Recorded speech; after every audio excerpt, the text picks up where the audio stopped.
साथियों, जैसा कि ये मेरा अपना भी है और मेरा भी वही लिखा हुआ है।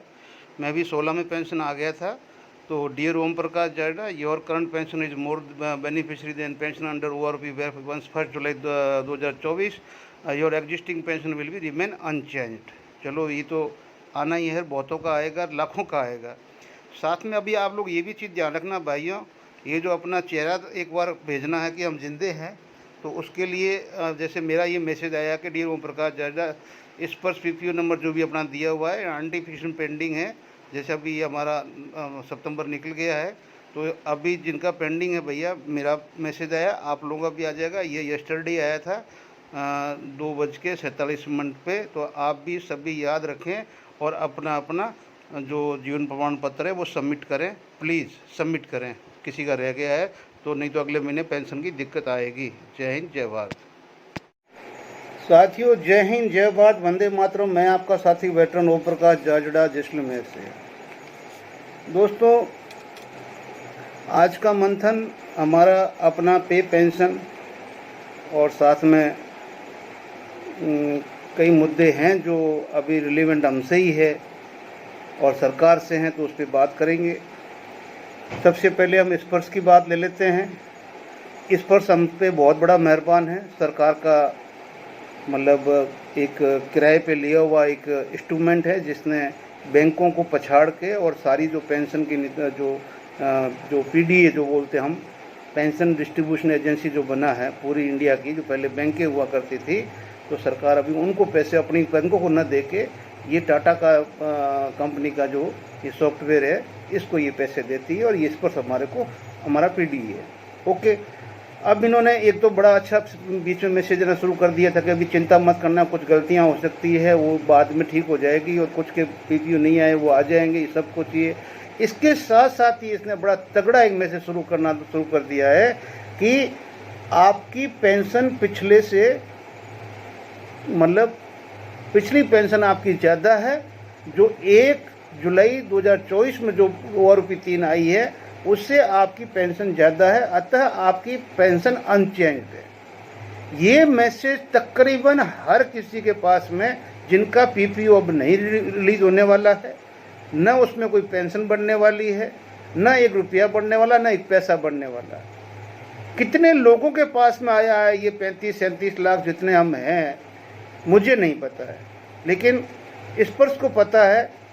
और न स्पर्श हमारे को वो फॉर्मूला दे रहा है, न कोई एजेंसी गवर्नमेंट की दे रही कि भाई हम किस फॉर्मूले से हम कैसे इसको हम गिनती करते हैं कि जिससे कि आप पीछे रह जाएंगे।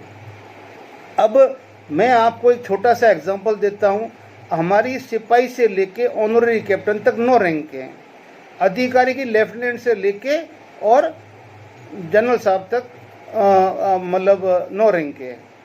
तो अब आप सोचिए कि उस 9 रैंक के अंदर किसी का भी ये मैसेज नहीं गया होगा कि आपकी पिछली पेमेंट बहुत ज़्यादा है, ठीक है ना, और आपको है जो नया PPO जारी नहीं हो सकता, आपको अभी आपकी अनचेंज्ड है, ये नहीं जाएगा। क्यों? क्योंकि जहां एक कर्नल साहब 10,000 रुपये जम मार गए हैं 5 साल के अंदर ही, ठीक है ना, ब्रिगेडियर साहब 9,000 से ऊपर मार गए हैं, बाकी भी सब मार गए हैं। ये क्यों मार गए हैं? क्योंकि जब आपको सबको ही पता है कि 2006 के अंदर हमारे साथ में जो 6th पे कमीशन था हमारा, जिसके ऊपर ये लोग कोर्ट में भी गए थे और कोर्ट ने बाद में एक स्पेशल ऑर्डर निकाल के और गजट नोटिफिकेशन से वो लागू करवाया था। तो उसके अंदर मतलब बहुत रैंकों को, नीचे वालों को बहुत मार पड़ी थी। वहीं से इनका स्टार्ट हो गया था पेमेंट का इंक्रीजिंग का, और 7वें के अंदर तो इन्होंने बहुत अपना आगे कर दिया। मैं एग्जांपल दूंगा कि जैसे कि 6 पे कमीशन था, उसका फिटमेंट फैक्टर था 1.86। ओवरऑल पेमेंट कितनी बढ़ी? 34%। और जो अपना जो आपका पे कमीशन 7 था, उसका फिटमेंट फैक्टर था 2.57 जवानों के लिए 1 से लेके 5 तक। तो अब आप सोचिए कि 2.57 वाले को फायदा कितना हुआ? 14%। कितना हुआ? 14%। और इसमें टोटल 7वें के अंदर पहला ये पे कमीशन था भारत के इतिहास का, जिसके अंदर 6 फिटमेंट फैक्टर यूज किए गए। जवान से लेके हवलदार के लिए अलग, नायब सूबेदार के लिए अलग, सूबेदार के लिए अलग, ऑनरी लेफ्टिनेंट के लिए अलग, कैप्टन के लिए अलग, कर्नल के लिए अलग, जनरल के लिए अलग, यानी कि 2.81 तक ये ले गए। लेकिन जवान की पेमेंट बहुत ज़्यादा होने की वजह से 2.57 से ऊपर नहीं गए। क्यों जाएंगे? क्योंकि जवान अवधिकारी से बहुत ज़्यादा पेमेंट लेता है, तो ज़रूरत भी नहीं है। आज बड़ी मज़ेदारी की किस्सा एक दो मतलब मेरे पास में केस आए, जिसमें मतलब ये इनवैलिड आउट का केस है। पहले क्या होता था कि जो इनवैलिड आउट जो होता था उसकी मतलब मिनिमम पेमेंट जो होती थी वो सिपाही की पेंशन होती थी।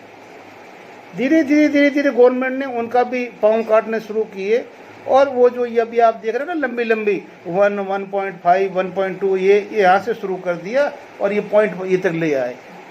अब यहाँ मजे की बात है कि जो 2 केस मेरे पास में आया, जिसमें एक बंदा जो कि 4.6 है, यानी कि 4.5 से अगर वो पेंशन गया है, उसकी आज के दिन की बेसिक, और वो 1986 में गया है। कब गया है? 4.5 करके उसकी अभी बेसिक है 18,807। उसके पास यही मैसेज आया, आपका अनचेंज्ड है, क्योंकि अभी आप है जो मतलब पहले से ज़्यादा ले रहे हो। जो अभी हमने ORP 3 में फिक्स किया है वो इससे है जो कम है, तो आपके आईए है जो प्रोटेक्ट कर दी गई है। वहीं पे एक आदमी 1976 में गया था इनवैलिड, ठीक है ना, उसकी 11 साल थी। 11 साल वाले की जो बेसिक पेमेंट आ रही है वो आ रही है 17,475, जो उसकी अभी बैंक से आ रही है, इनकी इस पर से आ रही है जो 86 वाले की। 4.6 मतलब यानी कि उनकी नौकरी उनकी 11 पॉइंट समथिंग हो गई, तो मैं 11 और 4.5 समझता हूँ। तो 4.5 में जो गया है इनवैलिड आउट, उसकी जो बेसिक पेमेंट है वो 18,807 है, और जो 11 साल में जो 1976 में गया था उसकी जो बेसिक पेमेंट है वो 17,475 है ORP 2 तक। अब है जो ORP 2 के अंदर क्या हुआ, 17,476, यानी कि बैंक ने उनको है जो 3 महीने का 3 रुपया एरियर दिया है। 3 रुपया एरियर इस सरकार के अंदर। अब ये कितनी गरीब हुई होगी मुझे पता नहीं है, ये मैं इनवैलिड वालों का बता रहा हूँ। तो सर्विस वालों का क्या हाल हुआ होगा कि आपके तो कोरिजिनम PPO ही गायब है, ठीक है ना। लेकिन अब चलो ये सब कुछ हो गया, लेकिन अब हम सुधरेंगे कब?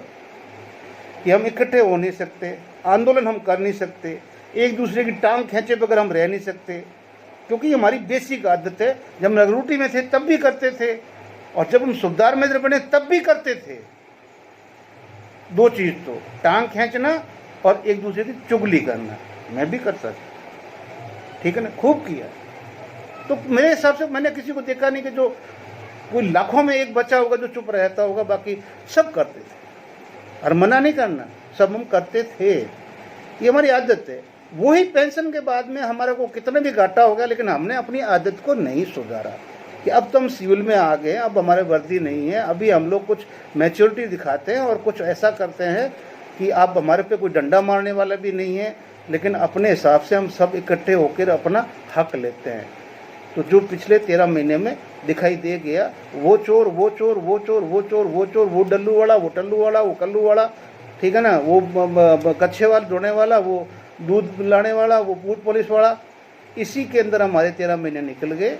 और जिसने जो 4 पैसे कमाने थे कमा भी लिए, अपनी जगह पे अभी जाके बिलों में घुस भी गए, कोई बाहर नहीं आने वाला है। लेकिन अब अगर मान लो कि अगर हम चाहें तो अब इंडिविजुअल लेवल पे हम अपनी लड़ाई शुरू कर सकते हैं, इंडिविजुअल लेवल के ऊपर। वो कैसे? अगर मेरा वीडियो किसी को अच्छा लगे, आगे फॉरवर्ड कर सकते हो, तो भाई करो इसको, कि गांव लेवल में जो भी सूबेदार मेजर ऑनरी लेफ्टिनेंट कैप्टन जो भी है, गांव लेवल की कमेटी तो कम से कम बनाओ अपनी, तहसील की नहीं बना सकते हो, जिले की नहीं बना सकते हो, तो अपने गांव में तो कम से कम फौजियों की एकता आप कर लो। अगर आपके गांव में 20 सैनिक है, 20 में से मान लो 15 का आपका ये आ गया है, तो 15 की लिस्ट बना के पीछे लगा के, और अपने जो हमारा जो पेंशन डिपार्टमेंट है एमओडी का, ठीक है ना, इस पेंशन डिपार्टमेंट एमओडी को आप है जो अपने गांव लेवल से अपनी बंदों की लिस्ट लगा के पीछे इतनों का मैसेज आया, तो उसके पास में वहाँ ढेर लगेगा कि भी एक्चुअल के अंदर OROP 3 हुई क्या है।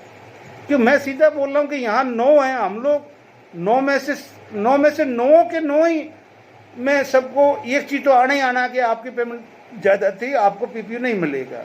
हर रैंक में ये मैसेज आएगा, हर रैंक में आएगा, सिपाही में भी आएगा, नायक में भी आएगा, हवलदार में भी आएगा, नायक में आएगा, सूबेदार में आएगा, सूबेदार मेजर में आएगा, ऑनरी लेफ्टिनेंट में आएगा, कैप्टन में भी आएगा। अब इसके पीछे मैंने एक क्लिप दी है, जो अम्युनिशन टेक्नीशियन जो एस ग्रुप पे के एक सूबेदार मेजर साहब है, वो 15 से पहले गए थे, और जो 16 में जो पे कमीशन में उनका सेटलमेंट हुआ, तब से लेके अभी तक उनका 1 रुपया नहीं बढ़ा। लेकिन जब से OROP लागू हुई है, सूबेदार मेजर उन्हीं के ट्रेड का सूबेदार मेजर ऑनररी कैप्टन से भी 33 साल वाले से आगे निकल गया, 40,600 रुपया ले रहा है। वही SM साहब का जो ऑनररी लेफ्टिनेंट, सूबेदार मेजर ऑनररी लेफ्टिनेंट 15 से पहले आए, और अभी तक 8 साल में कोई चेंज नहीं है। तीनों OROP में एक पैसा चेंज नहीं, उनका वो की वही सेम पेंशन जो मैंने क्लिप पीछे लगा रखी है। तो अब हमें अगर मान लो हम आंदोलन नहीं कर सकते हैं, तो हम जितने भी हैं, क्या हमारे जो हमने लीडर बना रखे हैं, अध्यक्ष बना रखे हैं, क्या कृपया ये इतनी मेहनत करेंगे कि भाई कम से कम मेरी तहसील वाले मुझे, जिनका वो सारे मुझे ये मैसेज भेजो, ताकि मैं आपका नाम नंबर लिख के और मैं जो लिस्ट बना के और मैं जो DSW को भेजता हूँ, MOD पेंशन डिपार्टमेंट को, कि भाई ये क्या कर दिया आपने, ये क्या किया आपने। और यहाँ मैंने आपने एक इनवैलिडिटी का एक बताया, एग्जाम्पल दिखाया कि 4.5 वाला 18,807 और 11 साल वाला 17,475, और OROP 3 में 1 रुपया बढ़ गया, उसका हो गया वो। तो कहने का मतलब है कि अगर आपको चुप रहना है तो चुप रहिए, कोई बात नहीं, लेकिन हम आपको जगाने का काम पक्का करेंगे। हमें कोई YouTube जितनी फीस लेगा, हम अपनी फीस भर के भी ये काम हम करते रहेंगे, हमारे कंटेंट्स आप तक पहुंचाएंगे। अब आपके ऊपर डिपेंड करता है कि आप उस पर एक्शन लेते हो या नहीं लेते हो। आज के दिन अगर इस जो पर्टिकुलर मैसेज आ रहा है अनचेंज कितने हैं, कम से कम अपने तहसील में से, हर तहसील में से अच्छे गांव के हिसाब से लिस्टें जानी चाहिए। लाखों आदमियों की जाएगी, लाखों की 50% से ऊपर जाएगी जिनका PPO बनेगा ही नहीं। रोग ही काट दिया, अनचेंज, बस काम खत्म, कोई PPO की जरूरत कुछ भी नहीं, मतलब इस पर से अपना काम खत्म उसका। और जिनके पास बैंकों वाले हैं, तो ये बैंक वाले ने मुझे फ़ोन किया, भाई 3 रुपया मेरे एरियर का आ गया, 3 रुपया बढ़ गया, वो आ गया। तो ये तो था हमारा तनख्वाह का हाल, पेंशन का हाल, स्पर्श का हाल, OROP 3 का हाल, जिसको हमने ठीक करना है तो ये काम करना पड़ेगा। जिसका भी चेंज आया हो, अनचेंज आया हो, कृपया सारे मिलके कम से कम अपना लिखित में ये चीज़ें वहाँ तक पहुँचाओ, ताकि आंदोलन में ये चीज़ बाद में काम आए। आज ये प्रैक्टिस कर लोगे तो हो सकता है 4-6 महीने के अंदर आंदोलन खड़ा हो जाए। इस सरकार के अगेंस्ट में हमें आंदोलन तो करना ही पड़ेगा, अदरवाइज ये सरकार हमें कुछ नहीं देने वाली, कुछ नहीं देने वाली, किसी को कुछ नहीं देने वाली है। इसलिए मैं बोलता हूँ कि आप अभी से शुरू हो जाओ, क्योंकि अभी आई है, और अभी से जब पहले ही चुनाव के अंदर से धीरे धीरे वाश करते करते जब आप पूरे देश में वाश करोगे, तो फिर जब दोबारा आएगी तो आपको बहुत अच्छा, जैसे पहले OROP का वादा करके आई थी ना कि आपको OROP हम देंगे, कांग्रेस ने नहीं दिया। तो हमें तो कांग्रेस ने भी अच्छी तरह से ठोका, आपने ठोका। हमारे लिए दोनों भाई हो, दोनों में चोर मौसेरे भाई, हमारे लिए कोई एक भी कम नहीं हो, ठीक है ना। किसी ने पीछे घोंपा, किसी ने आगे घोंपा, लेकिन घोंपा जरूर। अब सरकार की नज़र में महंगाई है ही नहीं। ये जो 3% बढ़नी है, ये भी अभी तक 3 महीने हो गए, ये भी जारी नहीं हुई। जुलाई, अगस्त, सितंबर चला गया, अक्टूबर अभी शुरू हो गया। लेकिन अभी जो पिछले जो अपने CICP के जो आंकड़े आए हैं, ये आंकड़े हैरान करने वाले हैं। मार्केट में आप है जो साउथ से नॉर्थ लास्ट तक जाइए, ठीक है ना, और वेस्ट से ईस्ट तक लास्ट तक जाइए, यहाँ की कोई भी प्रोडक्ट है वो ईस्ट में जाएगा, ईस्ट वाला वेस्ट में आएगा, ठीक है ना, साउथ का नॉर्थ में जाएगा, नॉर्थ का साउथ में जाएगा, TPT होगा, लेकिन जो चीज़ें होगी वो सारे देश में जाएगी। आज एक छोटा सा एग्जांपल देता हूँ, किसी भी माली के पास जाके खड़े हो जाओ, अगर आपको पाव भर आलू लेने हैं तो 20 रुपये से नीचे नहीं देगा आपको। 20 रुपये पाव के हिसाब से अभी सब्जी मिल रही है, केजी का आप छोड़ दीजिए। अभी भी सरकार के मतलब वहाँ पे महंगाई नहीं है। क्यों नहीं है? कि यार बड़ी गजब की बात थी कि जब जो जुलाई का जो आंकड़ा था वो 142.7 था, तो अगस्त का आंकड़ा आया है 142.6, यानी कि 0.1% कम हो गया, यानी कि सस्ता हो गया। गवर्नमेंट ने महंगाई पे कंट्रोल कर दिया, तो 142.6 पे मतलब ये आ गया। अभी इसका जब वो हम कैलकुलेटर में जब हिसाब किताब करते हैं तो ये अपना 53 रुपये और 95 पैसे, समझ लो कि 53.55, मतलब कि 1% पूरा अभी तक हुआ नहीं है। मुझे लगता है कि जब आपका ये अक्टूबर का भी अपना सितंबर का भी आ जाएगा अभी अक्टूबर में, तो जाके 1% यानी कि 3 महीने में 1%, तो आप मान के चलो कि इसकी जो 6 माही आएगी उसका भी आप 2 या 3% से ऊपर नहीं जाओगे।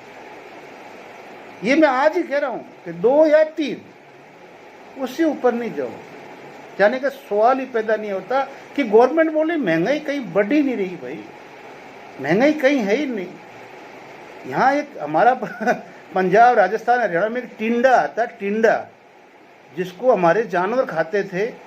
आज हम इंसान, गरीब लोग, मजदूर लोग जो शाम को दिहाड़ी करके आते हैं, वो पाव पर टिंडा लेने का हैसियत में नहीं, कि वो भी 20 रुपये चाहिए। और 20 रुपये में 2 आदमी का भी पेट भरेगा नहीं उस सब्जी से। तो सोचिए हालत तो कहाँ से कहाँ चली गई, लेकिन सरकार को वो नहीं दिख रहा है। अब आप सोचिए कि 2 महीने की अगर आपकी 53.5 मतलब 1% का, मतलब कि अभी आधा 50% पे 3 कहने वाले कि 1% अभी हुआ नहीं है आपका जनवरी का। अब ये अभी 2 महीने का 1% नहीं हुआ, 53.95% है, मतलब 1 पॉइंट से नीचे। तो 1 पॉइंट जब पूरा होगा तो ये सितंबर को लपेट लेगा।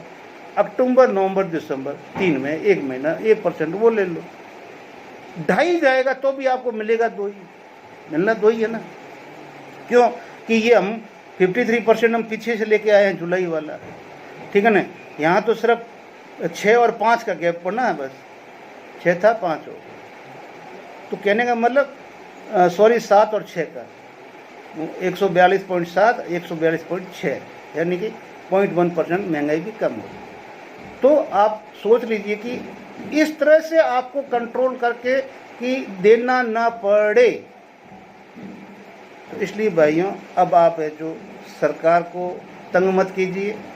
सरकार बहुत दयालु है, दोनों हाथों से, मतलब कर्मचारी, मजदूर, किसान, जवान, मतलब उनके आर्थिक स्तर को इतना ऊंचा उठा रही है कि आप भी कभी ऐसा महसूस करेंगे भी हम भी टाटा बिरला से कम नहीं भाई, ठीक है ना, नहीं है। अब धीरे धीरे आप देखो, जब आपका ये प्रॉपर्टी एक्ट लागू होगा, होने वाला ही है, उस टाइम आपको एक ATM कार्ड और मिलेगा। फिर आप 200 बीघा ज़मीन जोत के बता देना कि हमारा इनकम टैक्स बनता है या नहीं बनता। लेकिन धीरे धीरे देखते जाओ, आप देखते जाओ धीरे धीरे। अभी नहीं पता कि भाई ये किसान निधि जो आ रही है ये किस लिए आ रही है। ये सारा आपका ज़मीन का रिकॉर्ड जो आप छुपा के बैठे हो ना, तो अभी आप पहले किसान बनोगे ना, किसान बनोगे जब आपकी जोत आ जाएगी। जब जोत आ जाएगी तो उसके बाद में आप जो ट्यूबवेल वाला है जो साल के 3 फसल लेता है उसका कितना है, 2 का कितना है, 1 लेता है, बारिश वाली तो उसका कितना है, वो उसके अनुसार आपका इनकम वो निकाल लेगी। आपके खेत में तिनका हुआ नहीं हुआ, लेकिन ज़मीन आपके नाम के ऊपर है तो टैक्स तो आपको भरना पड़ेगा। खैर कोई बात नहीं, मैं आपको एक छोटी सी मतलब इतना ही कह देता हूँ कि मेरे जैसा जिद्दी आदमी था, संत के पीछे पड़ गया। संत ने बोला कि यार जो कुछ है मैंने तेरे को सब दे दिया है, तेरे समझ में नहीं है तो मैं क्या करूँ, लेकिन मैं तेरे को 3 चीज़ बोलता हूँ, वो 3 चीज़ तेरे पास है, नहीं है तो तू जाके किसी को पूछ ले जाके, बोल बताओ जी। तो बोला गटे गटे, पहला गटे गटे, दूसरा बड़े बड़े, तीसरा न घटे न बढ़े। अब वो ढूंढने के लिए गया बाजार में, ये क्या चीज़ है। अब किसी ने भी इसका उत्तर नहीं दिया, वापस निराश होकर आ रहा था, यार पता नहीं बाबा जी ने क्या बोल दिया यार, घटे घटे, ठीक है ना, बड़े बड़े, न घटे न बढ़े। तो फिर बाद में कोई पेड़ के नीचे फकीर बैठा हुआ था, उससे पूछा बाबा क्या इसका जवाब आपके पास में है, क्योंकि थक चुका था बेचारा, आ गया बैठ गया। अरे बोले इसमें ये तो तेरे अंदर भी है, तेरे पास है ये। तो वो मेरे पास है, मुझे पता क्यों नहीं है। बोले तेरे को नहीं, कई लोगों को नहीं पता है, लेकिन जो तेरा गुरु है वो बहुत पहुंचा हुआ पुरुष है, और तू वापस जाके उसके चरणों में गिर जा, लेकिन मुझे इसका अर्थ तो आप बता दो, मैं गुरु को बताऊं तो सही। तो बोले घटे घटे, घटे का मतलब है कि आज सूर्योदय हुआ है, अंत हो गया, रात को सो गए, आपकी उम्र की एक दिन घट गया। घटे घटे यानी कि रोजाना घट रहा है, उम्र जो मालिक ने फिक्स की है वो रोजाना घट रहा है।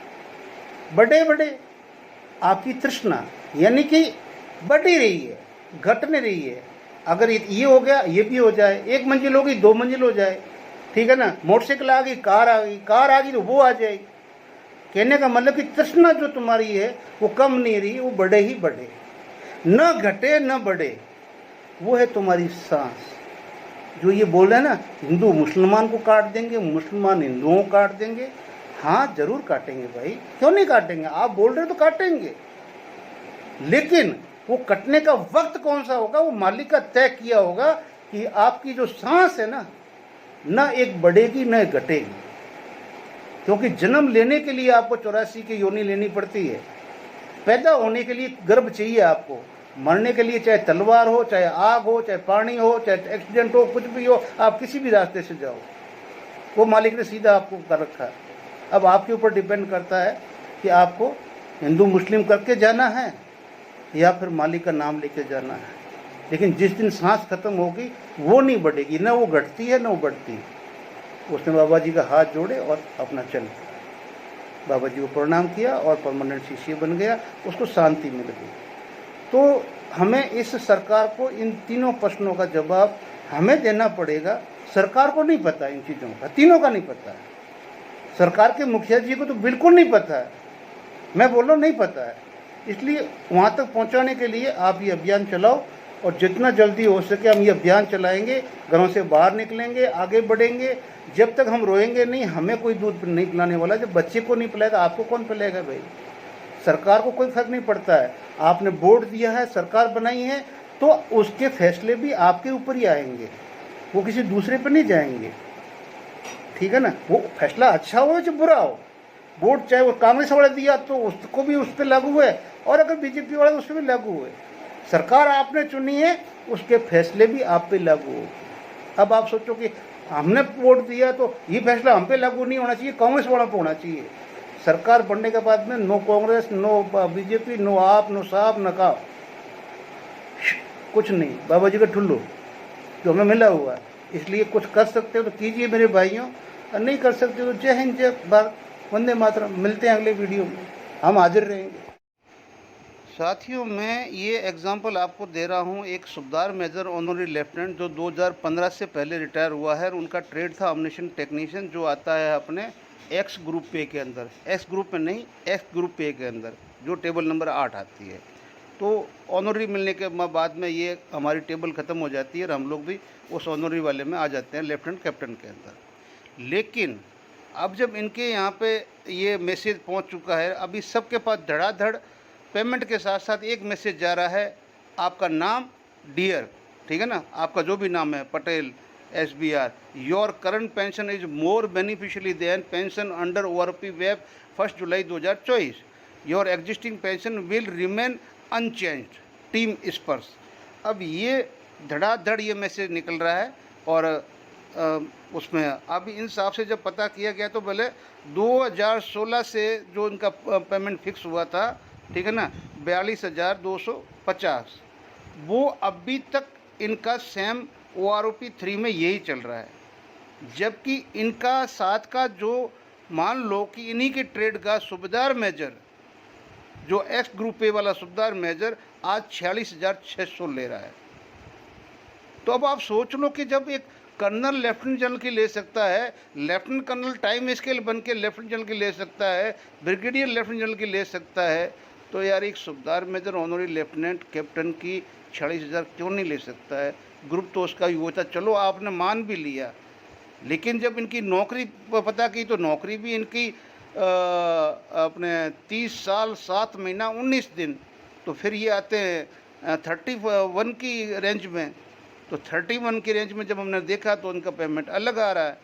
तो फिर भी इस तरह अगर मैसेज आ रहे हैं तो आपके बहुतों के ऐसे मैसेज आए, सब अपनी अपनी नौकरी के साथ में इस मैसेज को टैली करें कि मेरी नौकरी कितनी थी, ठीक है ना। एक तो नौकरी होगी उनकी कि भाई ये उसके हिसाब से जो दिया हुआ है कि आपकी पेंशन ज़्यादा है, उसके साथ में आप अपना ये भी देखें कि भाई मेरे को OROP 7 के बाद में किसी तीसरी टेबल में भी कहीं फ़ायदा हुआ या नहीं हुआ है। तो अन्य हाउ आपने जो आगे वीडियो में सुना है तो वो भी आप इम्प्लीमेंट करें।